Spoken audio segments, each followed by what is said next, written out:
Pessoal, esses dias a Erika Hilton deu uma entrevista para a CNN falando a respeito do processo de tramitação e de avanço da PEC pelo fim da escala 6x1.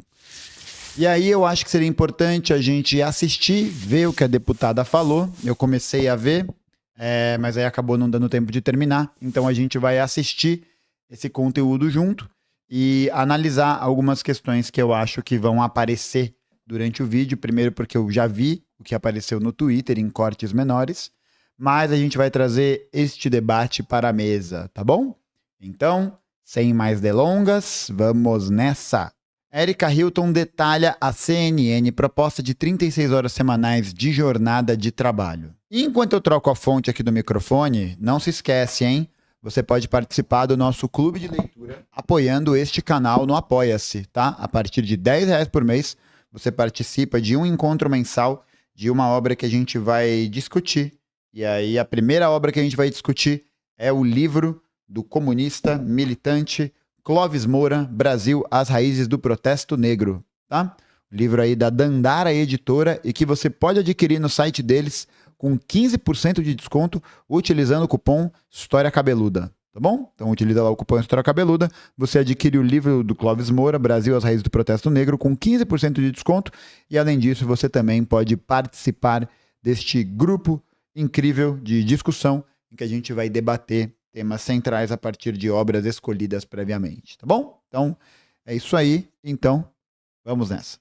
Erika Hilton, do PSOL de São Paulo, protocolou na Câmara a PEC que reduz a jornada máxima de trabalho para 36 horas semanais em 4 dias por semana. A proposta substituiria, eu queria falar não tolerarei e mas trupiquei em outra palavra aqui, viu, deputada? Não tolerarei, não trupiquei, mas o substituiria, já trupiquei. A escala atual, que é de 6x1, né? Trabalha 6 dias, folga 1. E é justamente com a deputada que a gente vai conversar agora. Bem-vinda, deputada. Eu não entendi nada. É isso, não entendi nada dessa introdução. Me pareceu uma coisa meio o encontro da clara e da gema no ovo. Sabe? Tipo, a trupicada. Eu não entendi nada. A Erika Hilton, aqui é o Live CNN. Bom dia, Elisa, obrigada. Bom dia, Pedro, Basília, Isabel. Bom dia aos ouvintes. Uma alegria estar aqui com vocês debatendo esse tema que é um tema de interesse nacional, do povo brasileiro. Não é um debate da esquerda ou da direita, mas é um debate do trabalhador brasileiro. Então, uma alegria poder estar com vocês nessa manhã debatendo esse tão importante tema. É um debate da esquerda, sim. É um debate que diz respeito ao interesse concreto e material da classe trabalhadora, deputada. O trabalhador brasileiro é prejudicado por políticos de direita. E vem sendo prejudicado por políticos da esquerda liberal. Não é um debate... Não. Cara, se a gente não afirmar, se a gente não ficar nesse território, os caras vão tomar, velho. Os caras vão tomar. Aí vai ser foda. Esse texto que foi protocolado, a gente agradece demais, deputada. Esse texto que foi protocolado, então ele volta ao debate, né? Tudo mais, tem uma grande caminhada, porque tem que votar, porque tem que aprovar. O Congresso está daquele jeito, que os progressistas não têm maioria. A gente sabe que tem toda essa caminhada. É isso, né? Já adiantou o argumento master dos progressistas, que é: não dá para aprovar nada porque o Congresso é uma porcaria. Né? Então, daqui partimos, né? Daqui partimos, seguimos, né? No campo das expectativas de vocês, a ideia é que, passando todas as etapas, quando o Brasil poderia ser aprovado, ver esse sistema adotado? Olha, nós gostaríamos muito de que isso ocorresse ainda esse ano, mesmo com todos os desafios e percalços que nós temos e sabendo das dificuldades limitantes que nos colocam diante, né? Mas eu acho que se nesse ano nós temos protocolado o texto agora essa semana, se conseguimos pelo menos com que ele tramite pela CCJ, se tem uma comissão especial instalada, haja a indicação de um relator e a gente chegar no final do ano com um texto pelo menos mais redondo, mais pronto, contemplando todos os interesses, para de repente ser votado num ano futuro, para a gente também é uma grande vitória. Nós temos urgência, porque, como eu disse, esse é um debate do trabalhador brasileiro. Quanto antes nós caminharmos com essa temática, quanto antes nós aprovarmos essa redução, vai ser muito benéfico. Mas, é claro, tem muita série de outras coisas, tem resistências ao texto, tem um lobby poderosíssimo que vai atuar contra o texto dentro do Congresso Nacional, com as bancadas partidárias, e nós estamos colocando tudo isso no nosso radar. Nós vamos ter que trabalhar na nossa estratégia, que tem já desde o ano passado. Por exemplo, no ano passado, nós não fizemos o protocolo porque nós entendíamos que a própria CCJ, por conta da sua presidência, iria destruir o texto. Então, nós seguramos esse protocolo. Agora, nós protocolamos e temos aí um caminho todo, em conta de vista o lobby, as questões partidárias, os interesses políticos, para a tramitação do texto. Ou seja, né, Basília Rodrigues? Olha, vamos lá. Algumas questões importantes nessa primeira fala, né? E que acho que a gente pode até voltar na questão anterior. Esse é um debate sobre o trabalhador brasileiro. Sim, este é um debate sobre o trabalhador brasileiro. E existem trabalhadores brasileiros que são de direita. Existem trabalhadores brasileiros que defendem um tipo de economia política, uma forma de organização, né, que é a forma de organização que a gente vive, porque concretamente é isso, né, de uma certa maneira, defende ou compreende que é a manutenção do estado de coisas que vai garantir algum tipo de avanço, né, sei lá. Mas eu acho que o que é central a gente pensar aqui é que quando a Erika Hilton coloca no mesmo balaio que esse debate é de esquerda e de direita, ela está descaracterizando o fato, isso é um fato histórico, de que a pauta da redução da jornada de trabalho é produto concreto da luta econômica e também da luta política da classe trabalhadora brasileira e mundial. Você não via nenhum deputado, nenhum político de direita, até o ano passado, até esse ano, falar a favor da redução da jornada de trabalho. Então, assim, não é um projeto político que independe, né? É claro que nesse sentido, qual que é a ideia? A ideia, nesse tipo de discurso, é de retirar a polarização de jogo. Você está retirando essa questão do embate, né? Porque não é sobre esquerda e direita, não é sobre burguesia e proletariado, não é sobre capitalista e trabalhador. É sobre o quê? Sobre o trabalhador. Assim, não é como se isso não representasse todo um contexto de economia política, né? E aí é claro, né? Não dá para fazer uma explicação longa, né? Arrastada sobre esse tema no jornal, blá blá blá blá blá blá, não dá, né? A gente sabe que não dá. Mas o problema é que quando se defende essa posição, o problema de quando você defende essa posição é que você abre a possibilidade de que esse tema seja retomado ou que seja transformado em capital político para deputado que é contra a classe trabalhadora, que vota a favor de arcabouço fiscal, tá ligado? Que vota por privatização, que está no esquema de emenda parlamentar, tudo isso. E fora que eu acho que é um outro problema. Tem uma segunda questão, né? Que é, essa pauta, ela ganhou uma notoriedade nas ruas incrível no ano passado. E ela só ganhou essa notoriedade por causa das ruas. Então a gente viu o Movimento VAT, a gente viu o Rick Azevedo, a gente viu a galera do PCBR, a galera da UP, de várias organizações, do PSTU ali, somando tal, e o bagulho pegando, o negócio pegando. E o problema é que esse discurso, me parece, eu tenho a impressão, de que se caminha para uma defesa absoluta da institucionalidade. De tipo, o tema tem urgência, mas tem um monte de coisa para aprovar.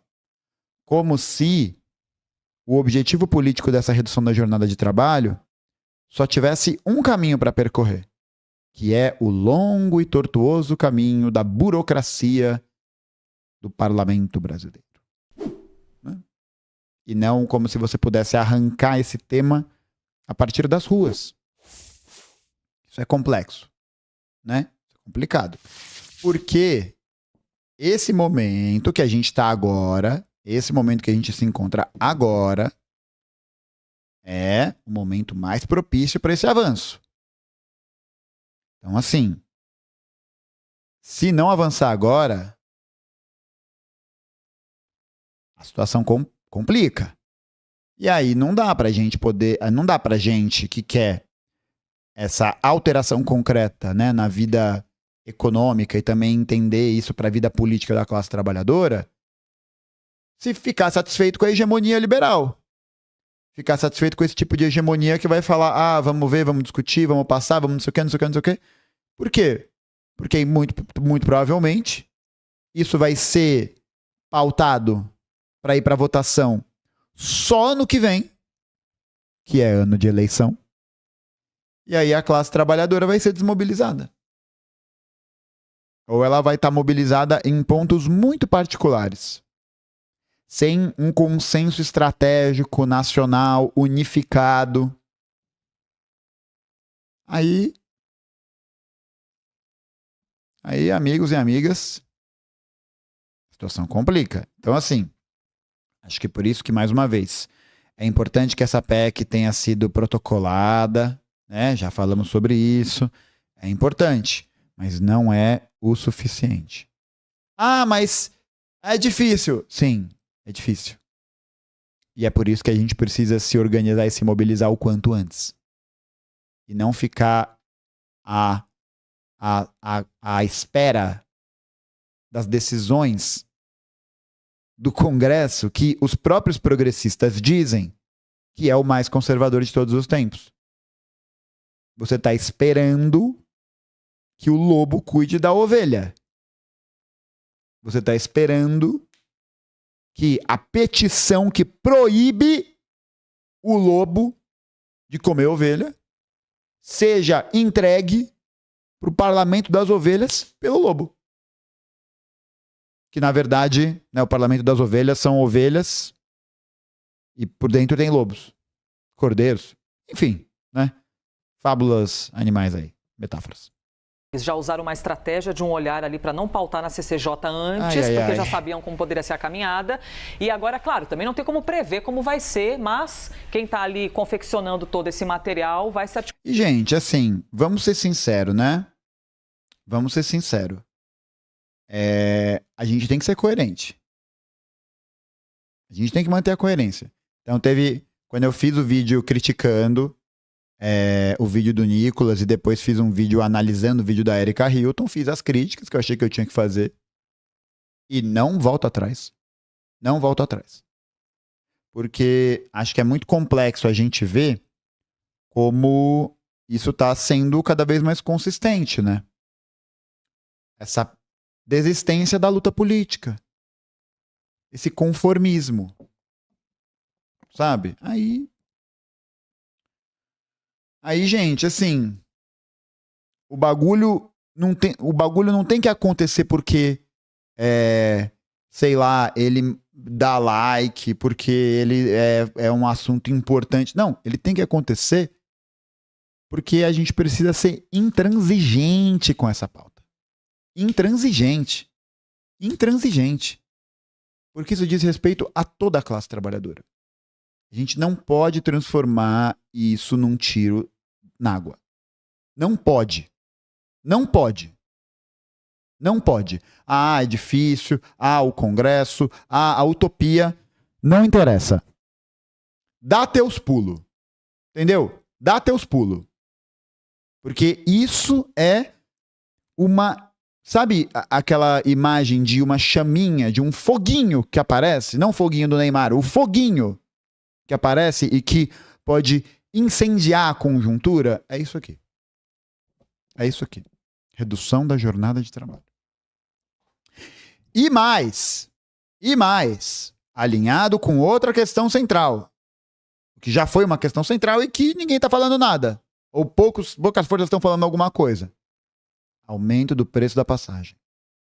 Se perder esse bonde da história, a social-democracia tem seu dedo nisso. tem seu dedo nisso. Articulando, né, Basília Rodrigues? Pois é, Elisa, e para esse texto passar, só com muita estratégia mesmo, do início ao fim, né, deputada Érica? Eu gostaria de saber com quais apoios a senhora está contando nessa caminhada, que só é o início, mas é uma proposta que depende de aval para passar de quórum qualificado. Só na Câmara dos Deputados, 308 votos. A burocracia. Por ser uma emenda à Constituição. A burocracia passando e o fogo se apagando. Então precisa convencer muita gente, não só governistas, não só opositores. Tem que ter uma maioria expressiva ali dos deputados, também senadores, para que isso vire uma realidade. Há aliados do presidente Lula que dizem, olha, é uma boa vitrine de governo. Por que o Lula não apoia essa proposta? Entre os apoios que a senhora está esperando, a senhora conta? Mano, assim, tem certas coisas que me pegam muito. Papo reto.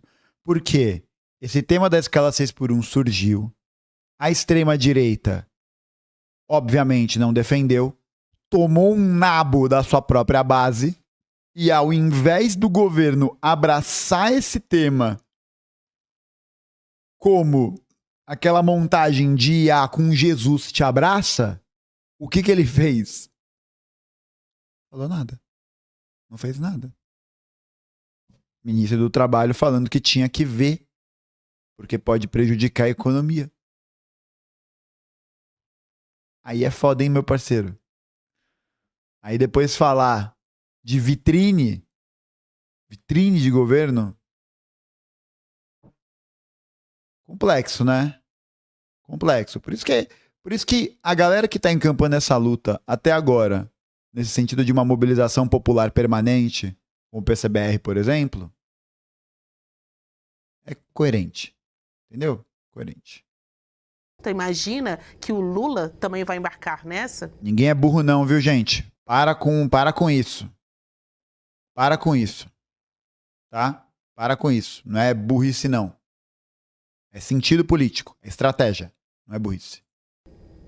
E obrigada pela entrevista. Olha, Basi, imagina, querida, obrigada a você pela pergunta, pelo convite. Bom, eu espero muito que o governo entre de maneira mais forte dentro dessa discussão, né? Essa é a minha expectativa. No final do ano passado, eu estive com o ministro Padilha conversando sobre o texto, colocando ali as nossas necessidades, inclusive de conseguir voto dentro da Câmara dos Deputados, que nós sabemos que a entrada do governo nos ajuda nisso. Mesmo nós já temos um número muito bom para uma PEC, que são 234 assinaturas até o momento, ainda faltam um número significativo para sua aprovação. E a gente sabe que esse número pode ser, nós podemos chegar a ele se nós tivermos o apoio do governo. Nós estivemos com o ministro Padilha no final do ano passado, conversamos, colocamos a demanda sobre a mesa, mas ainda dizendo que nós não apresentaríamos o protocolo naquele momento, então a conversa poderia ficar suspensa. O protocolo foi feito antes de ontem. Nós precisamos retomar essa conversa. Nós esperamos muito, a expectativa é alta de que o governo nos auxilie a fazer essa discussão com as bancadas partidárias. Nós não estamos dialogando, obviamente, apenas com os nossos aliados na Câmara dos Deputados. Nós temos conversado com a maior parte dos partidos, quase todos. Eu acho que o único partido que fica de fora dessa conversa de maneira inteira é o PL, porque inclusive teve uma orientação para que aqueles deputados que no início do texto haviam assinado a PEC retirassem a sua assinatura, fazendo uma clara demonstração do não interesse, da não preocupação com esse tema e de que há uma posição fechada do partido para não endossar essa proposta. Mas todos os outros partidos da direita, do centro, etc., nós temos procurado, temos conversado, temos conseguido uma adesão, inclusive Avante, PP, etc., alguns partidos, MDB, que já estão conosco, e agora, sem sombra de dúvida alguma, nós esperamos que a partir do protocolo desse texto, o governo possa nos auxiliar e possa encabeçar junto conosco essa discussão para que a gente conquiste os votos necessários para a aprovação do texto no plenário da Câmara dos Deputados.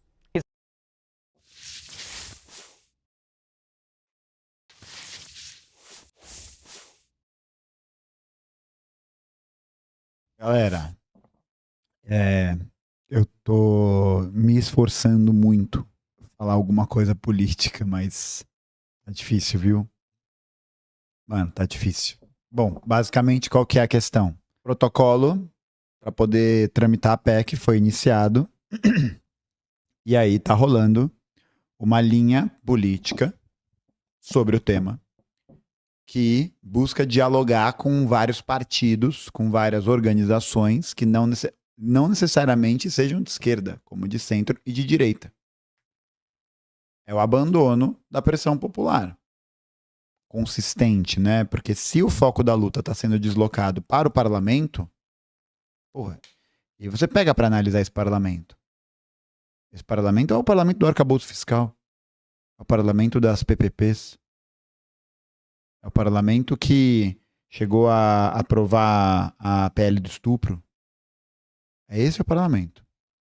Quando você deposita sua fé nos instrumentos políticos da democracia burguesa por uma pauta tão central como essa, aí a gente tem um problema político. Né?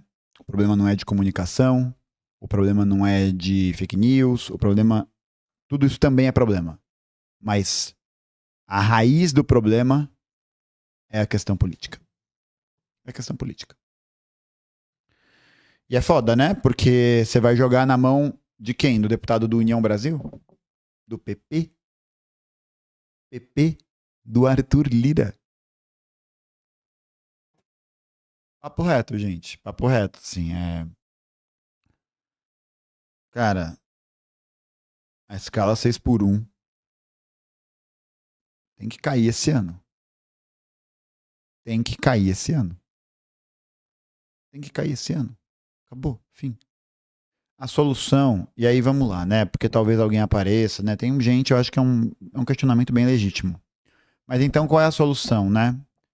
A questão central, gente, é que a pressão política, e isso o Lenin fala muito, ela precisa ser realizada tanto nos ambientes institucionais, então é necessário que a gente dispute o parlamento como um espaço de agitação, como um espaço de exibição das pautas estratégicas da classe trabalhadora, como um espaço de exposição, etc, etc, etc. Isso é necessário, fundamental.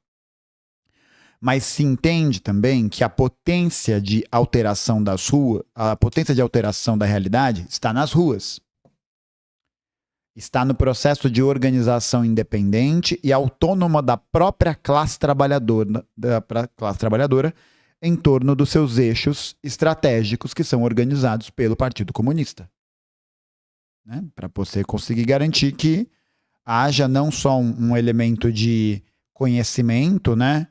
E não só um elemento que diga respeito à ideologia social liberal, mas a algo que possa representar estrategicamente uma vitória para a classe trabalhadora.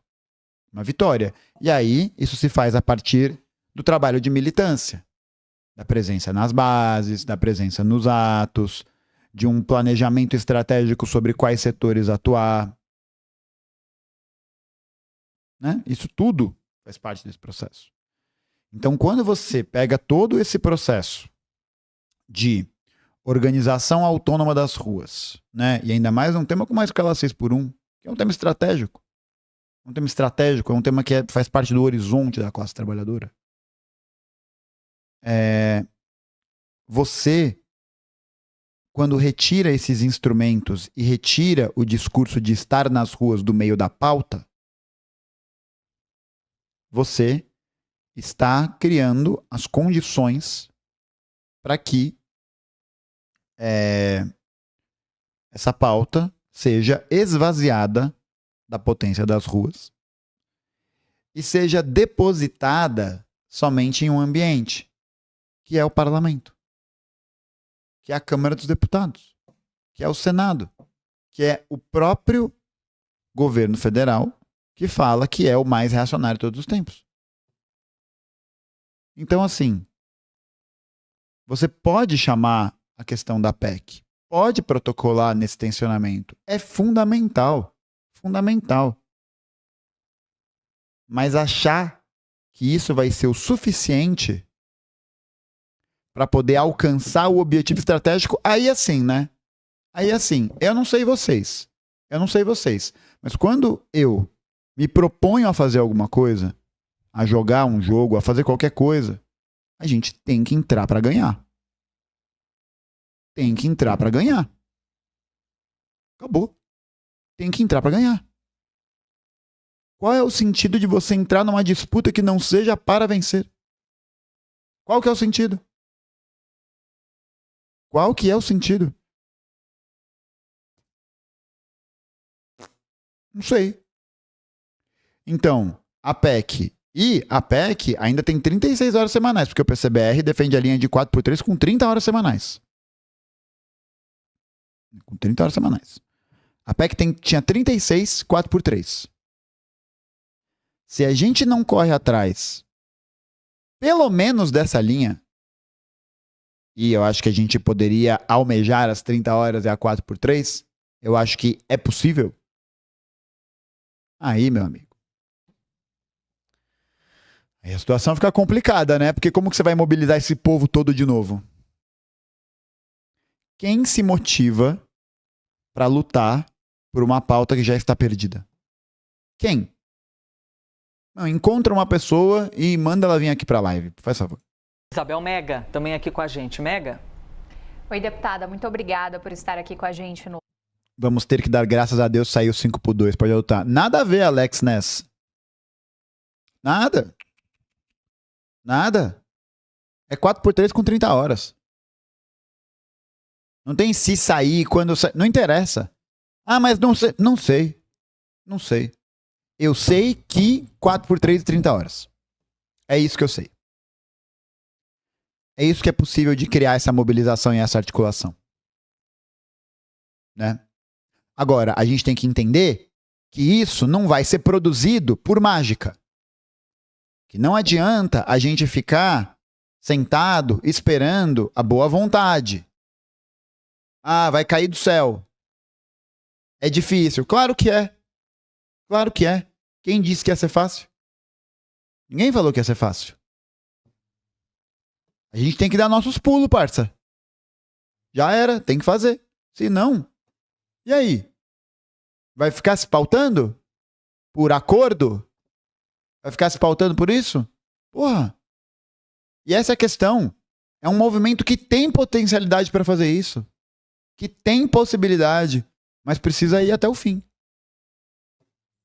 Live, tem uma analogia que eu acho bem interessante de alguns deputados, não especificamente sobre essa proposta, mas sobre outras que chegam ao Congresso Nacional, é de que muitas vezes você envia uma bola quadrada, aí você tem que ir lapidando para transformar em uma bola redonda de fato. Qual seria esse meio termo, esse caminho de lapidação da proposta da senhora? Meio termo. Estabelecer ali um meio termo em uma escala com jornada 5-2, ao invés de 4-3, como a PEC da senhora estabelece. Poderia ser esse caminho? Ai, pelo amor de Deus. Olha, Isabel, você foi cirúrgica. Na verdade, a política é feita dessa maneira mesmo. A gente deixa uma gordura para que se possa ser trabalhada. Ou, na moral, moral, não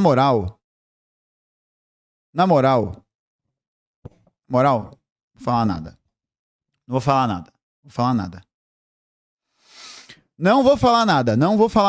falar nada. Porque quando eu falei, galera me disse,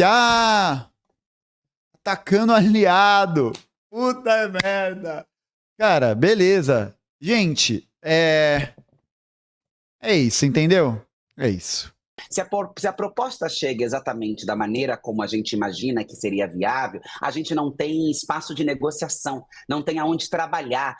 Então é isso. A proposta é para ser viável, não é para ser alcançada? Entendi. Então é isso. Não tem como negociar com os partidos, ou com as empresas, ou com os setores, enfim. Né? Então nós colocamos ali, tanto na carga horária quanto nos dias da semana, algo que num primeiro momento, inclusive, até foi criticado, chamado de não saber fazer conta, uma série de mentiras e atrocidades que foram levadas como se nós estivéssemos diante de um delírio. E é verdade, tá? O Nicolas Ferreira mentiu sobre a questão da PEC. Mentiu, é contra. Aí ele fala que ele não é nem contra nem a favor, porque tem que ver, porque precisa de um estudo, porque precisa de tudo. Precisa de tudo pro Nicolas, né?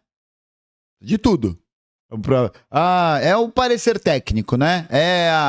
É o tesão, o fetiche tecnocrata num gráfico, né? Num número. Quando você... Cara, papo reto. Se você abre mão do programa, cara, você está entregando a paçoca. Você está fornecendo a paçoca para a classe dominante. Porque, mano... Ai, velho, Mano... Mano, é demagogia, velho. Demagogia... Ai... Na verdade, tudo aquilo foi calculado, baseado na possibilidade de... Aí é foda, né? Porque por um lado você tem um demagogo como o Nicolas Ferreira, um fascistoide, e do outro lado você tem uma entrega de pauta. conseguir um avanço, né? Nós sabemos que não dá para sair de 0 a 100. É preciso caminhar de maneira gradual. Obviamente que 4x3 seria um mundo dos sonhos e um mundo ideal. Quem sabe... Não acha que empresas estrangeiras demitiriam os trabalhadores brasileiros se eles trabalhassem poucas horas semanais? Não, mas as empresas precisam dos trabalhadores. Essa que é a questão, elas precisam de mais trabalhadores. O que está em jogo aí é a taxa de lucro. Se o capitalista quiser manter sua taxa de lucro com uma jornada reduzida de trabalho de 30 horas e 4x3, ele que coloque a máquina de fiar, a máquina de fazer blusinha de algodão para trabalhar. Ele que contrate mais capital constante, ele que contrate mais maquinário, ele que se vire, ele que se foda, velho. Porra, e daí? O problema é dele. Não quer competir no livre mercado? Vai competir no livre mercado, então. Ah, é isso, entendeu? Não tem essa, não. Se o cara quiser manter a taxa de lucro, ele vai precisar dos trabalhadores. Aí ele demite, beleza. Aí vai fazer o quê? Ele precisa dos trabalhadores. E é por isso que são os trabalhadores que tem que dar as cartas, velho. É por isso. Obviamente que sair de 0 a 100 é preciso caminhar de maneira gradual. Obviamente que 4x3 seria um mundo dos sonhos e um mundo ideal. Quem sabe um dia no futuro nós consigamos conquistar, tendo em vista, inclusive, que a maior parte do debate econômico, de trabalho, a própria inflação, não está ligada diretamente ao preço da mão de obra do trabalhador brasileiro, né? O que...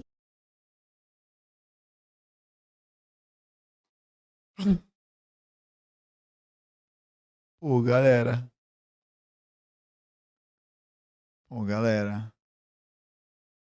Aí é foda, né? Aí é foda. Aí reclama que a popularidade do governo cai. Reclama que o povo tá reclamando pra caralho. Porque tá desistindo da 4x3. E tá apertando a mão do Tarcísio de Freitas. Tá mantendo o arcabouço fiscal. Pra onde vai? Pra onde vai? Implica nesses valores para o mercado são outros fatores, né? Então, por que não avançar? Já que o preço da mão de obra do trabalhador é tão barata e não tem implicação direta numa série de dados econômicos, por que não avançar? Mas a gente sabe que ainda há uma resistência muito grande e que a vida e os direitos dos trabalhadores não é uma prioridade no nosso país. Então, sem sombra de dúvida nenhuma, nós temos ali a 4x3, mas se nós conseguirmos a 5x12, para nós já vai ser um grande avanço. O trabalhador vai ter direito ao final de semana ou algum outro dia na semana, a depender do setor ao qual ele está empregado. Para nós vai ser, sem sombra de dúvida, uma grande vitória e já um avanço diante do que nós temos hoje, que é a 6x1. Seguimos.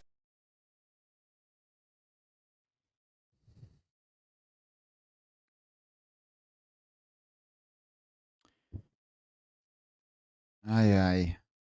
Complicado, viu? Complicado. Ao vivo com a deputada federal Érica Hilton, aqui pelo estado de São Paulo. Pedro Duran também aqui com a gente. A gente tem o cerne do 6x1, mas claro que o cardápio é sempre aberto para todos os assuntos, né, Duran? E eu vou pedir licença para a deputada para poder mudar um pouquinho de assunto e falar sobre um tema que é bastante caro para o mandato dela, para a atuação dela, que é representatividade. A gente viu no dia 1º de janeiro de 2023 o presidente Luiz Inácio Lula da Silva subir a rampa do Palácio do Planalto com uma série de representações ali da sociedade brasileira. Mas... Nossa, falou 8 minutos. Não, agora que cavou a ruptura na hegemonia, já era, né? Já era. Gente, é muito complicado, né? Porque a forma de como essa pauta produziu essas paixões no seio da classe trabalhadora, foi um negócio incrível. Fazia 30 anos que a classe trabalhadora não tinha uma pauta, não tinha uma proposta, não tinha uma bandeira de luta de caráter ofensivo, de caráter de avanço. A gente observou ao longo dos últimos 30 anos o desmonte do serviço público, a destruição de qualquer tipo de autonomia produtiva, soberania energética. A gente tem assistido isso, a gente tem visto o Brasil se reprimarizar cada vez mais, né? A economia brasileira está cada vez mais entregue ao processo de uma articulação em torno de exportação de commodities. A gente está vendo um barateamento da força de trabalho cada vez mais constante e com particular aceleração a partir de 2016. A gente tem visto ataques a direitos, a reforma trabalhista, a reforma da Previdência, os ataques do STF em relação ao regime jurídico único, em relação às terceirizações. A gente está vendo o avanço da classe dominante, a gente está vendo o avanço da burguesia, dos seus interesses assim, uma atrás da outra. Aí vem um tema, surge uma pauta, surge uma questão que só inclusive faz sucesso porque ela é de alguma maneira compartilhada por todas as pessoas, porque ela é a própria noção de cansaço que a gente está tomado. E aí, essa pauta que havia ficado esfriada por muito tempo, volta à tona, ganha um aquecimento, ganha a percepção e a concordância dos mais variados estratos da classe trabalhadora. A direita é colocada sobre a parede, né? Os agentes mais imediatos da classe dominante, os agentes mais reacionários da classe dominante, como Nicolas Ferreira, Bolsonaro, Gustavo Gaia, esse povo todo aí do PL, foi colocado contra a parede, foi criticado pelas suas bases, e aí o governo social-liberal, o governo neoliberal, o governo Lula neoliberal, que está aprofundando o governo Temer, as medidas da ponte para o futuro, recebe essa pauta que diz respeito ao interesse da classe trabalhadora num sentido propositivo, no colo. Poderia usar isso em seu favor, uma pauta histórica da luta sindical. Histórico. O movimento VAT deu essa propulsão, principalmente sobre a figura do Henrique Azevedo e tal, deu essa capilaridade a esse conhecimento geral, e ela chegou no lugar onde chegou. Mas é uma pauta antiga. É uma pauta que está aí há mais tempo. Beleza. Aí isso chega no colo do governo, no colo da base do governo, que é tanto a linha... E aí vai variar a linha, né? Você tem uma linha desde que beira o reacionarismo, né? Que é a linha do Luiz Marinho, do ministro do Trabalho, que fala que o acordado prevalece sobre o legislado, que é complicado, né? Falar de fim da 6x1. Aí você tem uma série de lideranças que não falam sobre isso em nenhum momento. Não abriram a boca para falar sobre isso durante as eleições do ano passado, por exemplo. E que de repente se tornaram os defensores da pauta. Se tornaram ali os representantes agitadores da redução da jornada de trabalho. Aí você tem tudo isso e vem como resposta essa confiança institucional de um governo que diz que o maior problema para não aprovação das suas ideias e propostas é a instituição. Percebe o paradoxo? O governo federal sempre diz, os seus apoiadores sempre dizem, as condições concretas, a materialidade, o Congresso reacionário, e mano, papo reto. Aí você adota uma posição que vai tentar judicializar a questão, vai torná-la um tema, uma pauta que circula pelos tribunais, né? Pelos tribunais não, mas pelo parlamento, né? Então, aí você rebaixa a pauta. A gente é assim, Difícil, viu? Difícil. Porque a classe trabalhadora não tem nada a perder. Isso que é foda. A classe trabalhadora não tem nada a perder. Nada a perder. E essas vitórias têm se materializado concretamente. Olha aí a experiência do Zafari. A greve dos trabalhadores terceirizados da Prefeitura de Belo Horizonte. Esses movimentos estão acontecendo. É possível. É tangível. Mas aí a gente vai precisar começar a tomar as rédeas desse processo, né? Se a gente não organizar a classe trabalhadora nesse sentido de projeto, aí, gente, aí não dá para reclamar depois, né? Aí não dá para reclamar depois. Ai, ai, ai. Sempre a mesma coisa, né? Os profetas do apocalipse, os profetas do eu avisei. Ao invés de pautar, de debater, de trazer isso, incendiar o coração das massas, você apaga o fogo. Você apaga o fogo em nome do quê? Sei lá do quê. Sei lá. Muito triste, né? Eu acho que é meio desalentador, desanimador, desmobilizante, sabe? É uma parada que me lembra um pouco, sei lá, uma ideia quase de traição da classe mesmo. Traição da classe. E assim, não tenho nada pessoalmente contra nenhuma dessas pessoas, né? A questão é única e exclusivamente política. Só isso. Só isso.